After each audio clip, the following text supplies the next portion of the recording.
previsions de pluja de dissabte van convertir el concert de Carlos Núñez del Festival Sons del Món en un esdeveniment irrepetible. De la plaça de la Basílica de Castelló d'Empúries es va passar a l'interior gràcies a les facilitats posades per part de l'Ajuntament i també de l'estament religiós. Així la música celta va entrar a la Basílica de la mà d'un artista que va convertir els problemes en moments de màgia.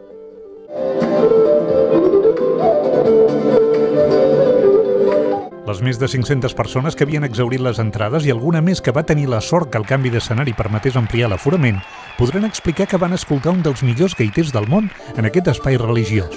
Un lloc on molt excepcionalment s'hi podrà viure un concert d'aquestes característiques i, a més, maridat amb un bon vi de l'Empordà.